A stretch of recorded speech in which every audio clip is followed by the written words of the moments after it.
business acumen, leadership, multilingual communication, interpersonal and technical skills that enables him to graduate from Georgia Tech after a long journey. Criteria, perseverance included spending a year in a work abroad program in Morocco, losing a co-op position because of restructuring and budget cuts, taking a year off from school, securing another co-op position, taking a full-time night job at Bank of America for paying his education out of pocket, returning to his home country of Bangladesh, getting married, and conquering a difficult course in microelectronics. Currently, Washim serves as a project engineer for MCD at Hartsfield Jackson Atlanta International Airport, where he specializes in electronic security systems. Can we have like a round of applause for Washim?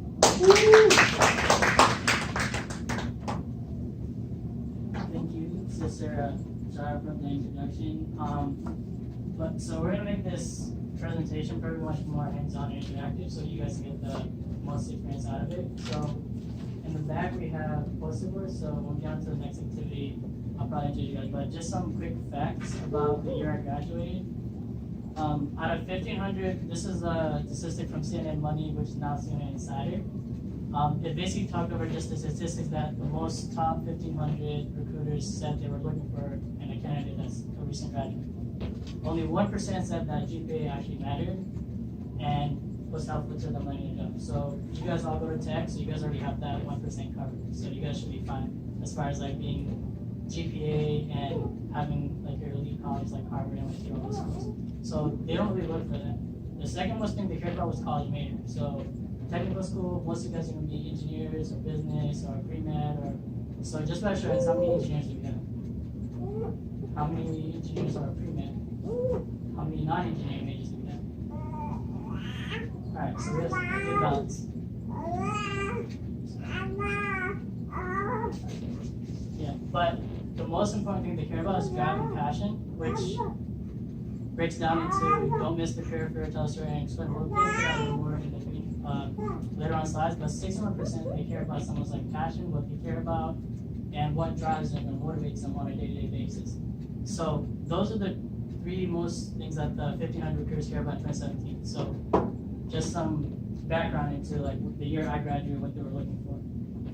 And so out of all of that, I think the most beneficial skill sets for everybody, these are just overviews, and that's why we have 3 poster boards. So we're going to break them into 3 groups, and we're going to cover soft skills, which basically is, I think, the top one recruitment thing that they look for in terms of like communications, your leadership, written and verbal, how will you present yourself, anything like that.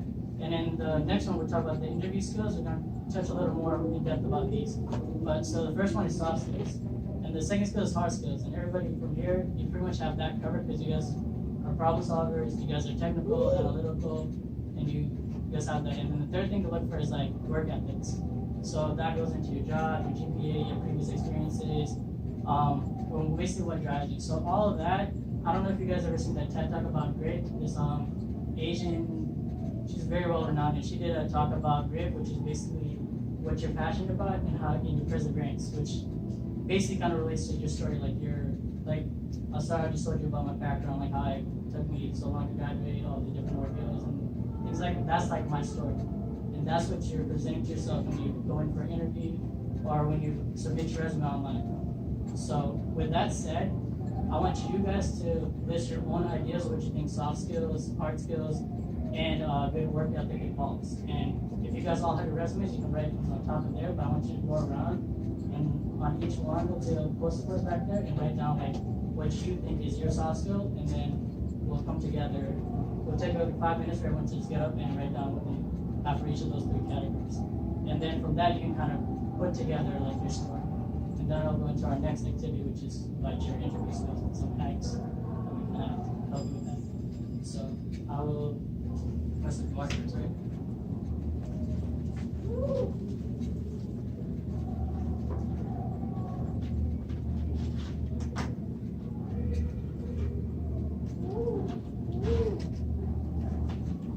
So I'll number this, number 3. This will be like your work ethics.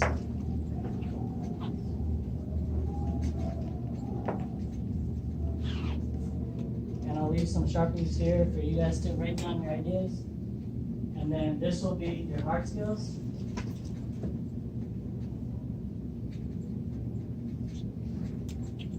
And as you guys can tell, handwriting is not my best forte. And then we'll have soft skills here. Number 1.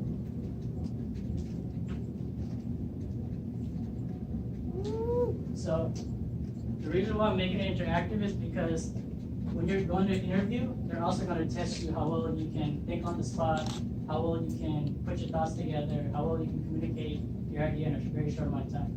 And that goes into you being like a very well-rounded person. So we'll spend the next 3:32 for a mileage. We'll get back in about 5 minutes. So you guys can get up, use the markers, and just write down what you guys think are some soft skills, hard skills, and what it means to have good work ethic. They're like right underneath the. Someone can pass that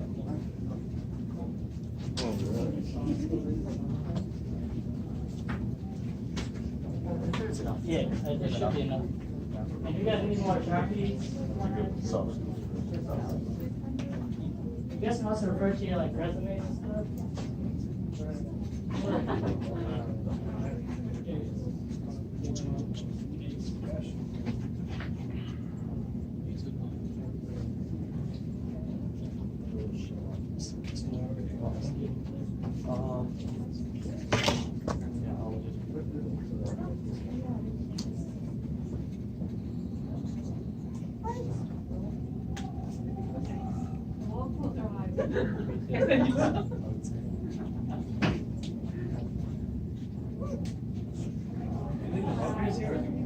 Yeah, just keep the markers there after you're done. Right? Okay.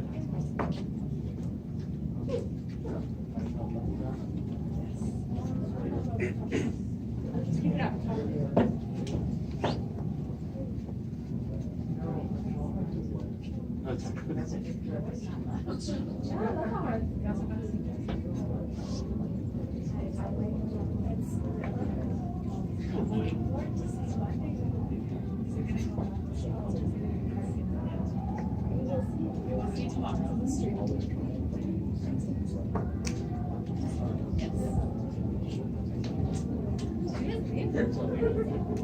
Yeah, that's true.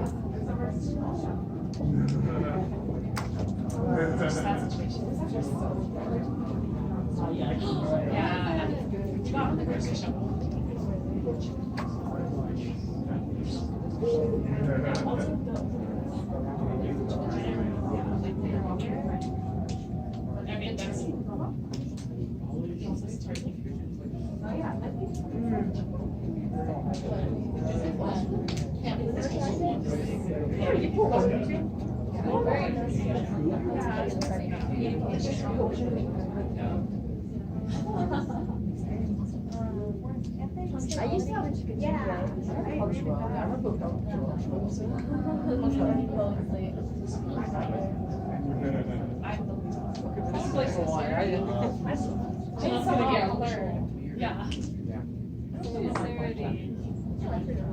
Alright, let's go around and do it again. Oh, what about like?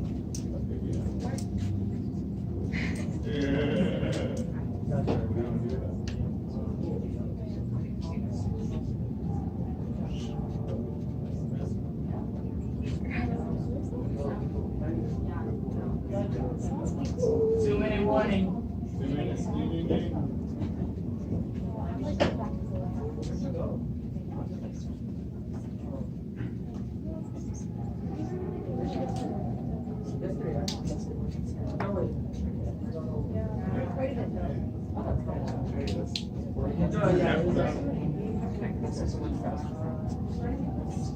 What? You just want to say bye to her. I can't believe you guys came all the way to say bye. Why would you not say bye to The me? one thing, you came down and searched and find you actually. Yeah. You're gonna be like this. You can go on with that. So you came with me? Yeah. I was there like months ago. Came back my friends.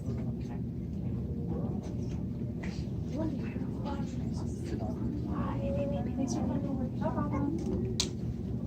That's what's wrong with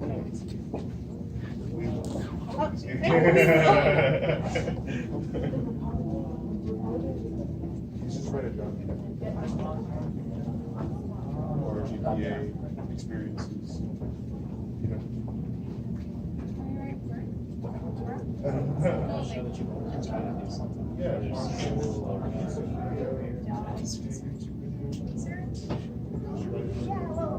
What if you're working on something like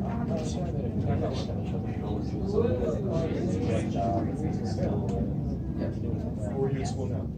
you were doing something like I don't know, something research, something quality related Well, to it's like experience. Oh my god, I miss underwear. You gotta take experience.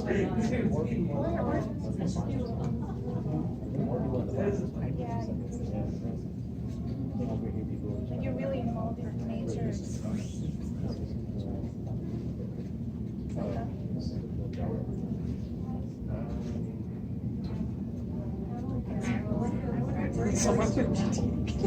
I just straight. Yeah, you can write anything. It's fine.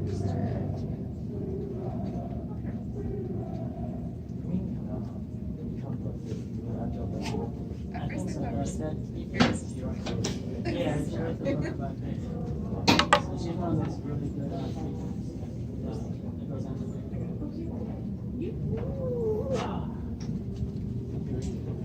I haven't read the book, I'm sorry, but kind of just struck a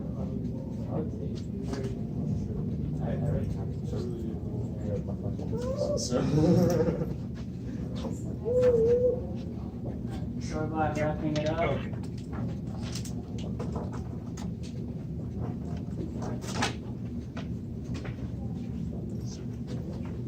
So, what did you guys think about the skill set exercise?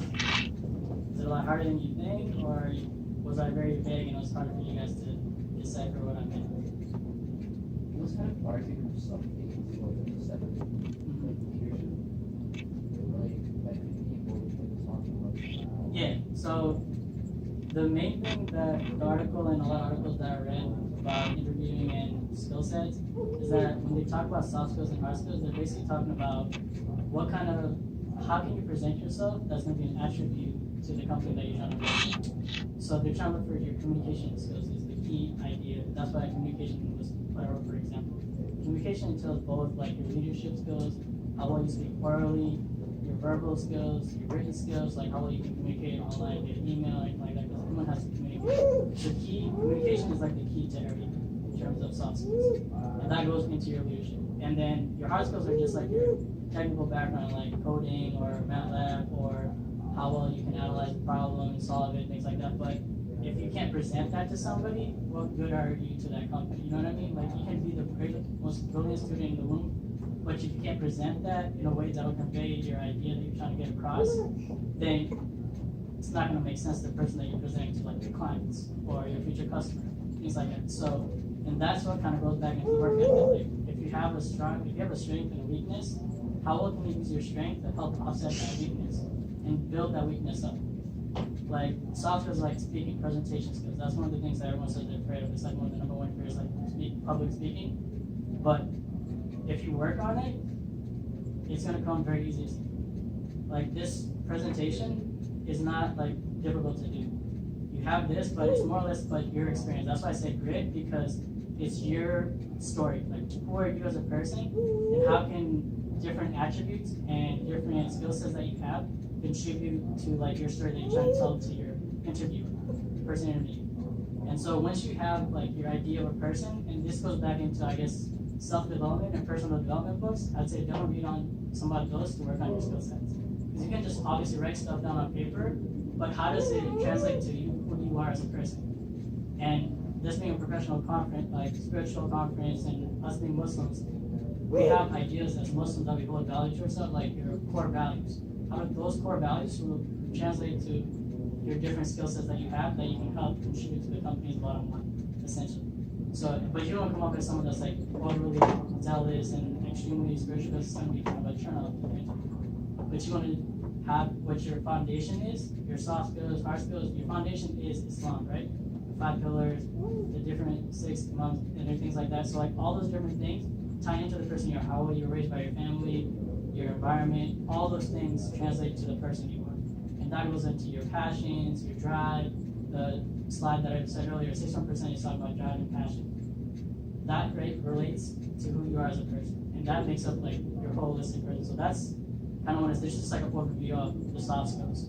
So the next slide is going to go into about like your skill, your interview hacks. So one thing, so this is like I kind of narrowed down to like 5 key ideas for useful interview hacks, or like little tricks that you can do. And you have 1, 2, 3, 4, 5. Do you guys want to do another one, or do you guys want to just do like popcorn style, or do you want to write them down, or do you want to discuss one for each class? Do you guys want to write down or speak? Speak. All right. So this will go back into communication skills. So one book I highly recommend for everyone is by John C. Maxwell. It's called Everybody Communicates, but Very Few Connect. So that's a great book to work on how to be a better communicator, how to be a better presenter, how to build that connection with like the person you're going to be with. And that's actually one of the things is like listen for future connection. So the way you do that is by listening to your interviewer. And then when you go into an interview room, say, all right, can I have someone to come volunteer real quick? All right, say hand up first. Alright, so what's your name? Alright, so I put you on the spot, right? Yeah. So how did that make you feel? I don't know, my mind's like blank. Okay, but just looking at me, what would be one way you could build a connection with me? Outside of the fact that we're both Muslims. We're both wearing glasses. So it'll be like, bro, the struggle, hanging out, looking, where's my pair of glasses? I can't see, I'm blind now. Yeah, no, that's a good thing. So you're looking for ways to do that, and you do that by actively listening to what your interviewer is like telling you, like, oh, just tell me about yourself. That's like the very first question you're gonna have every time you go to interview. It's like, tell me about yourself. You can take a seat. Thank you. Please give me a round of applause coming up. Yeah, the whole point is like you're gonna be put on the spot. That's one of the things that you have to know in an interview. Is like they're gonna look for ways to trick you, to put you out of your comfort zone. And so the very first thing that you have to do is be prepared, and that means. Can someone read to me what that means? There's 3 main things that I already highlighted on there. Just someone just read it off the top one. Professional, resume, digital, social, and personal. Yes. So I break that down being prepared into 3 categories. As soon as you upload your resume to a company, your interview has pretty much started already. Whether you know it or not, they're gonna have HR probably look back into your background, look into your professional like LinkedIn, look into your resume. You're digitalizing like social media like Facebook, Twitter, Instagram, Snapchat, all those different things. And then your personal appearance, like how well are you presenting yourself when you walk into the interview? Are you in a suit, pants, tie, everything, or are you looking like a bum, just woke up out of bed and just try to look and try to wing it? So those are the 3 key things that I would try to portray you guys to focus on when you're getting ready for an interview is that the minute you submit your resume to any company, just know that they're doing some things on the background. Whether they accept it and like, oh, we'll let you know the next steps, they're probably looking into it. So just be aware of that and reflect who you want to be as a person, which is your next thing, which is your win thing. Like, who are you as a person? Are you trying to present yourself as a hard worker? Are you trying to present yourself as someone that's very technical savvy? Are you trying to present yourself as someone that's very well-rounded? Like, what is your selling idea? Like, what is your story? Like, who are you as a person? Like, for me, perseverance was like one of those key words because it took me 10 years to graduate from 10. And within those 10 years, I had a lot of ups and downs, but I had 3 co-ops, working full-time overnight, going to school, paying all my way through college, taking a year off. So that's like my story, that's my grit. And that goes into your passion. Like, perseverance, that's the perseverance. Like, why did I keep continuing on? Because I wanted to show my parents how to be successful. Or I wanted to show, like, what's your purpose for you wanting this job, or you going through college, or graduating? What is your purpose? Like, that's what we're all trying to do in life, is like, as Muslims, as just a regular human being, it's like, what is your purpose in life, your mission? So once you kind of have an idea of what you want to do, like, most of us want to be engineers, or business, or medical, or help others, but how does that portray in your resume? How does that portray as you as a person? And things like that. So those are the 2 things that kind of line up with each other. The third thing I would say is like drop everything for a test. That basically is like anytime you go into interview, one of the key things they're gonna get you on is they're gonna have like whether it's experiential interview or in a group setting, which is kind of why I had you guys go and break up into the 3 different things and write down different things. They're gonna do something more of a hands-on experience. That's it. That's their test of like trickling down the talent pool. So like say there's 40 applicants, they're gonna break into smaller groups and have different sub interviews with different parents. So my experience with Norfolk Southern for one of the tests was they broke us up. There was 40 people in one room. We did like a presentation of the company and history, and then afterwards they broke us up into groups of like 5 or 10. And then we talked with somebody and they told us like, you have this scenario and how would you relate to it? One person is this person, one person is that role, and how do you guys come together to solve this problem? So you have to be able to quickly think on the spot and how does it relate to what are they trying to get out of it? Like that goes into like your technical skills, like how good are you at problem solving, analyzing, things like that. So number 4 is be real even on weakness. So you always get the question like what are your strengths and what are your weaknesses? One way I would say to tackle your weaknesses is don't just say one of my weaknesses is such and such, but phrase it like, wow, I'm gonna put you on the spot again. Read what that says on number 4. In the past, I've gotten feedback on this. I've taken it on in this way. Taking it on in this way. I've taken it on this way, and this is how I'm improving on it. Yeah, so it goes into like the STAR method, like what's your situation, task, your action, and results, right? So on your weakness, you can present it as like a problem to the person you're giving back to the interviewer. Like, this is one of the areas that I struggled at. Public speaking could be one of them, or this was a project that we worked on, this task wasn't completed, we had to do this and that. So one of the questions on my weakness was, this was what FBI for TDEC, which was like, technically improvised explosive devices and counterterrorism. So that interview, one of the questions they asked me was like, in a group setting, describe a situation where everyone wasn't doing their roles and how did you overcome that? So one of the things I said was like, so this was actually on our senior design project at Tech. Basically, he was, one of the guys wasn't holding their weight. So, but that's not my weakness, but I translated to like, we kind of had to come together as a group and talk about speaking with them. And so it's like the steps that you're taking to resolve a problem. So one step we took is that we sat down with them and we talked them over and be like, hey, you're not holding up your weight. Is there any reason why you're doing that? How can we help? So that goes into like actions, steps, step by step. Second time he did that, we'll be like, hey, you're really, like, what is your problem? Like, what is going on? Is there anything you need to just pick up your slack, or can you pick it up and get it back together, right? So, and eventually we have to bring the faculty into it because we weren't getting what we needed to get done. That kind of led into that. But basically, they ask you those questions. It's like, what do you do in those situations? What is your thought process? And how does that relate to you being in that professional and work environment? And how can you tackle those? So if your supervisor, you're having a problem with your supervisor, right? How would you resolve that problem? Would you try to go over his head? Would you try to talk it out with him? Would you talk to a colleague? So it's those different types of things that kind of translate into like being real, work on your weakness. Kind of what I have is like your cues and interview hacks that you can look towards for being prepared for interview. So number 1 is like you're being prepared.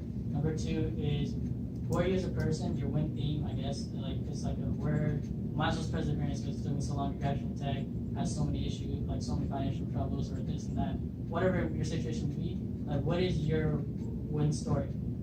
Number 3 is during your interview, be ready for any type of test, whether it's a question, whether it's like a group interview, whether it's like a situational question or experiential task or anything like that. Be ready for those. And 4, be ready to phrase your weakness as in a way that will actually make it a strength of yours. Like this is what my colleagues have told me, this is how I'm working on it, and this is how I'm going to improve upon it. So you're going to orient everything as like a start. And then number 5 is it should be number 1, or it should be just like a universal rule. It's like you have to be able to build a connection with the interview. Like how is your interview going to stand over the next candidate? So you can do that by making witty jokes. You can do that by talking about his office or something that can build that connection. And like I said, that book, like everybody communicates, very few connect. that kind of goes into like some situations of how you can look for things in the room to talk about to kind of break the ice. So essentially, you want to break the ice before you get into the interview. You're gonna be like, oh, how talk about your day? What do you like? What do you dislike? What are your strengths? What are your weaknesses? Talk about a situation where things didn't work out the way you wanted to. So those are like those generic questions you're gonna get, but everything you want to tie it to your resume. So whatever you guys have on your resume, your past experiences or anything like that, you want to be able to tell the story with each of the job experiences that you had. So say I worked at Bank of America, it was overnight. The reason why I did that was for me to pay for college. That's like the story tying into that. The work I actually did there really didn't matter because they didn't really care, it's on my resume, so they're not gonna ask me about the detail. I had a co-op with Johnson Controls, that didn't work out. Why didn't it work out? So that gave me another story that you can tell about like talking about a situation where things didn't work out the way you wanted to. So then I talk about that situation. Another one was working for Norfolk Southern. That didn't work out because I was trying to juggle co-op and full-time and school, 3 things at once. So I kind of had to leave that co-op for that. So it's just different things like that. Like you want to be able to present yourself in the best light to your interviewer, but you want to emphasize your win thing, like who you are as a person, so that person remembers you over the 30, 40 other candidates that he or she's going to interview throughout the day. And building the connection. And I can't stress you guys enough, it's not on here, but the follow-up. After you interview, within 24 to 48 hours, you want to send them an email, be like, hey, I really appreciate you taking your time to interview me and blah, blah, blah, blah. And try to leave with something unanswered. So you can, in that follow-up email, tell me like, hey, I found out this information that you were asking for that we discussed. I just want to give you like a little article here and there. It'll tell the interviewer that you take that extra step. So within our company, MCD, I've been at the career fair last semester and this semester, so maybe some of you guys saw me if you guys look for internships or co-ops, maybe not. But one thing we look for is someone that's like consistent. Like the previous slide, I told you guys about attending the career fair, tell a story, ask questions. Those 3 things are important because at the career fair is our first face-to-face interaction with you guys. The second thing is going to be when we interview you guys, that's your second interaction. And the third thing is that how are you going to make a lasting impression? You ask us questions at the career fair, and then you can follow up with us in the next few days or things like that. So all those different things is just like a quick overall way of being successful in an interview with your future prospective companies and things like that. The story I'll say about how I got my job at MCD upon graduation is networking. So that's why I said it goes into communication and speaking to others, networking and everything. One of the brothers is also Muslim. He graduated from Tech in 2013. He worked at the corporate headquarters for MCD in Virginia. Then he got relocated here to Atlanta. And I reached out to him beginning of 2017 when I was graduating, like, hey, his name is Ibrahim Abad. I was like, hey brother, Ibrahim, I'm graduating this May. You work at MCD. Do you guys have any open positions or anything that you guys are looking for? I'm graduating electrical engineering, blah, blah, blah, blah. And he's like, yeah, we're actually looking for somebody. So just that warm connection goes a long way. So if nothing else, if you have somebody in that company that you want to work with that you know personally that's there already, use that warm network to ease into that interviewer. So whoever the HR is, having an insider send that resume to the recruiter goes a long way than you doing all these extra steps, because you'll already have more leverage than the person that's coming out of nowhere. So those are some of the other things I would say. So definitely keep within the MSA, other school MSAs and things like that. Build that network of friends and like-minded people that are in similar backgrounds or trying to go into similar professions, and then use that to help you with your job search upon graduation. And I would say start like the year about to graduate, start that fall semester, go to the career fair, look at all the companies that you're interested in, and make a short list of like your top 10 companies that you want to work for. And then look at your LinkedIn, Facebook, everything, see how many of your friends are working in some companies, had internship in those companies, and ask them for advice. So with that, like, you don't want to start anywhere from like scratch. You want to have that some sort of like leverage to use, whether there's a warm connection, whether it's you know someone that works there, or you have like a mentor that's helping you with things like that. So you want to build those type of connections throughout your career at Tech. So while you're at Tech, great, what you want to do is great, but your end line is what? Are you trying to go to grad school? Are you trying to get a job? What are you trying to do? And then cater all your experiences, student organizations, your leadership involvement, your nonprofit involvement, anything like that. Cater it towards like what's your overall goal. Like, do you want to work in a nonprofit? Then great. Once you graduate, look for a mentor that is working for NG already or a nonprofit. Or how many of you guys are involved in your local Muslims? Just by raising hands. How many of you guys serve like on a leadership role, like being a youth coordinator or being, I don't know, just being like one of those like key people that helps with the youth and things like that. So you guys already have a lot of leverage because you guys are involved in that community. It's like each masjid is like a community, and in each masjid there are professionals that you can tap into. Like I say, a brother works at Microsoft, or a sister works at Biogen, or whatever. Like, have you can use that network within your ummah, like your masjid, and ask them like, hey, I'm interested in this field. Can you give me some insight into how can I pass this interview for this company, or he or she works at a company. So use your local masjid and that community that you're involved in. So the MSA was involved with Al Farouk Masjid and RCM as like one of our co-sponsors, right? So they're one of those key people. So you being in GT MSA, or you guys coming to attend this conference, use that as your leverage. There's a lot of brothers that are doctors, engineers, lawyers, whatever you have. We have all the whole spectrum covered, journalists and things like that. So what are you passionate about? And use your network. Because you know that whole saying, your network is your net worth.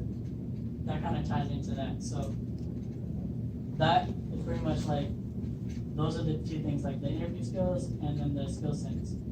And then so we probably won't get into this since we probably don't have enough time, it's almost 4. But we're just gonna do like a little mock interview where you guys, someone was gonna be an interviewer, one was gonna be the interviewee. And if any of you guys did have your resume, we'd probably break up into group support and then go into things. But you can do this at your own time and anywhere, because Georgia Tech is a really great career resource where you can come in and actually do mock interviews and get hands-on experience that way. So I'll open it up to any questions you guys may have, or if you guys want to know more things about my story, or if you guys have any specific questions, or if you guys had previous internship experience, or if you guys have done an interview, have an interview coming up or anything, I'm pretty open to questions you guys may have. So, yes. What do you think about at the end of an interview, like say it went really well, is it appropriate to ask how you did on the interview itself, like kind of as a final question? Because like people have told me that like it's kind of a bold move, but like also if you do really well on it, it kind of makes you stand out a little bit more. Yeah, so one thing I'll say about that is I think since after I said about like my previous calls with JCI and other stuff, my interviews were very informal, where I guess when we hit it off, building the connection with Johnson Controls, for example, I was part of NESB, which is National Black Engineers, and JC has a partnership with NESB. So before I even went into my interview, the person already kind of had like a warmness towards me because I was with National Black Engineers. I was involved in Georgia Tech campus, being involved, had leadership roles and things like that. So if you have that sort of connection, then you can use that to your advantage. So like if you know the brother, you build that one connection, be like, hey, I want to continue this conversation. Is there a way I can reach out to you, or how soon can we know about the decision about this open position? Like you can phrase it that, but don't be like, hey, did you get the job? You know what I mean? Well, yeah. Not necessarily asking it like that, but just kind of like how well did you do, right? Yeah, like just kind of getting like a benchmark, or like even asking like how many people are you interviewing, or for the certain position. So I think what you're getting at is like, how do you stand out, right? Yeah. So you don't have to wait till your interview questions or for you to ask a question, but throughout your your interview and things like that, you can describe a situation where it's completely out of the blue. Like you know how they have. So for a STAR method, where it's like situation, task, action, results, all that stuff, right? You have your resume, but describe a situation that's not in your resume that makes them think like, oh crap, it's not on his resume. Like, what is this guy? What is his story? What was his actual situation? That's outside of it. So like I went to, I don't know if I had it on my resume at that time or not, but I took a gap year and I talked about how difficult it was for that year to get in-state residence as an out-of-state student. So we kind of talked about that and we built a connection that way because he was also from a different state and like how much of a struggle was for him through like getting through college and things like that. So you want to build those like connections. So connection is the key thing I would say to having a successful interview. So I wouldn't necessarily ask a question boldly like that, but be like, hey, what are my next steps and how quickly can I get a response? Or what are some ways I can make myself stand out more before your next round interviews, or what can I do to, better situate myself, things like that. So you can kind of phrase it like that. I hope that kind of answered you. Yeah. Okay. Any other questions or anything? Alright, so I guess that's like pretty much the presentation I had for you guys, but I hope you guys gain some insight into what it means to have like a successful interview. If not, you can always reach out to me. I'll leave I didn't put it in the slide, but I can leave my information with Sister Trying. You guys can reach out to me if you guys want to talk about my time at Tech or any type of academic advice or professors or anything professional. Our company is always looking for very bright people too, so if you guys look at a company and decide you want to join our company, I can be a referral for you guys as well. So anything you guys need, all of us speakers are here for you guys, because it's just our way of giving back to you guys. So don't feel like I'm like untouchable or something like that. I just graduated 2 years ago, and I had a long journey, probably longer than a lot of you guys. For you guys are probably like in elementary school when I first started at Tech, and now you guys are in college when I graduated. So I know the struggle. Like Grandma was saying, like the struggle is real with like us wearing glasses and like each has with the connection, right? So that's gonna stick out in my mind. So just remember things like that, little tidbits here and there, little anecdotes, kind of like witty jokes, witty comments, and just don't be abrupt, like don't be arrogant about it in the interview when you say kind of things like, but kind of ease into it, like kind of slide it in. Like, oh, that's kind of witty, sharper than or quick lighter of them. So I hope this session was informative to you guys. If I made any mistakes, please forgive me. If it was beneficial to you guys, the guys also want out. So just on that note, I will hand it back to you. Thank you so much, brother. That was really wonderful. Can we have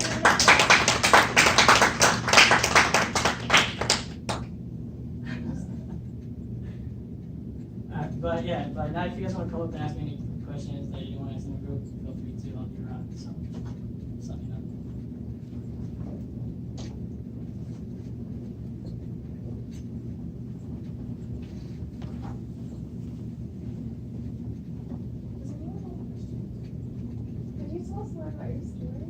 Sure. So I came from Cambridge, Massachusetts. I started at Tech in 07.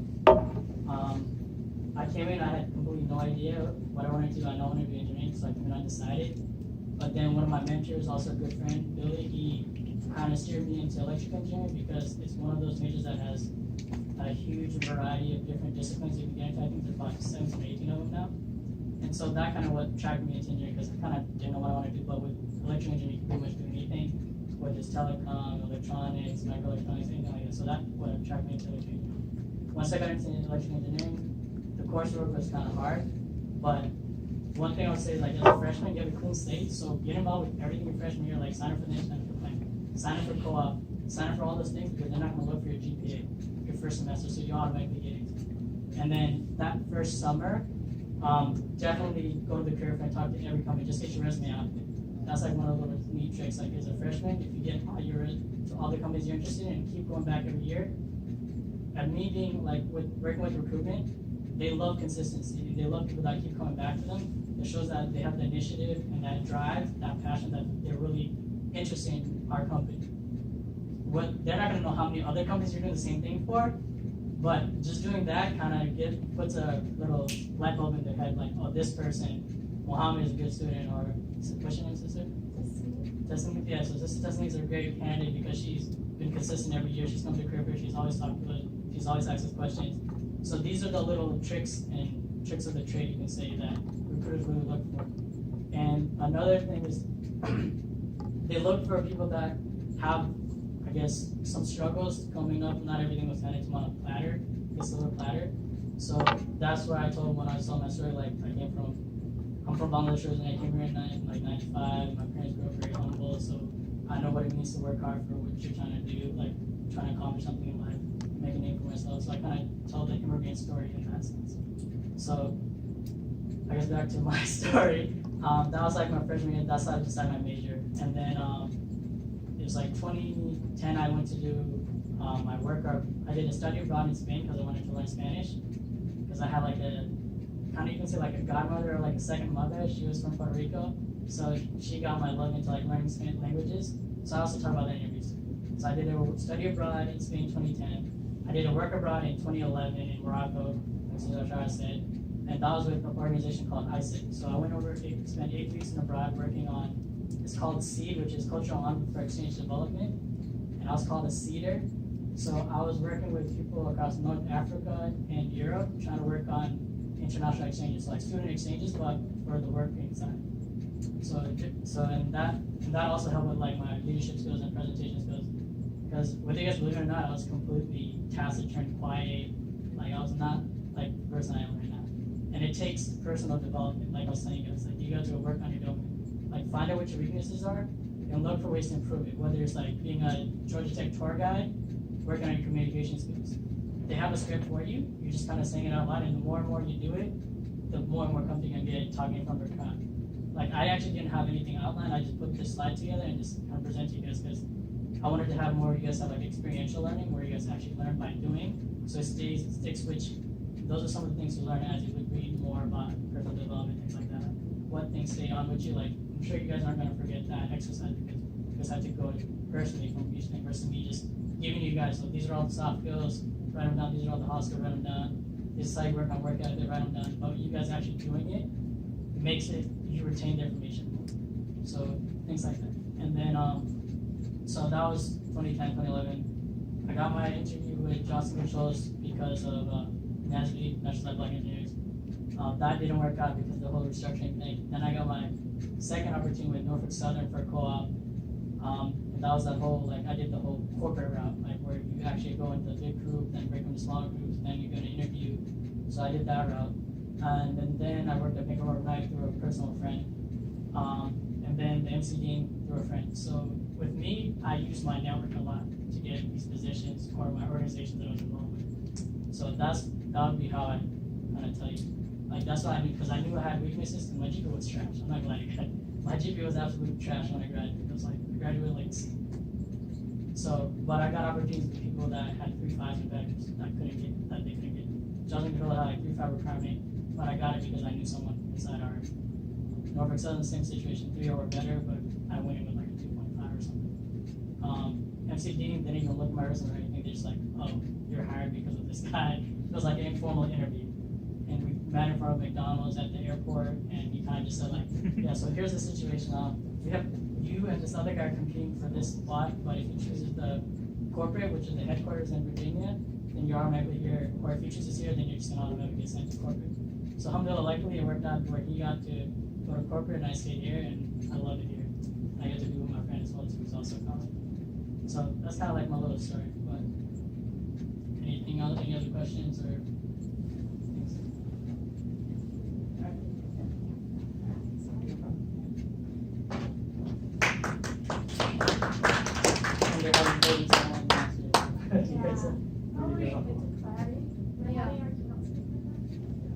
So the theater downstairs where the breakfast was?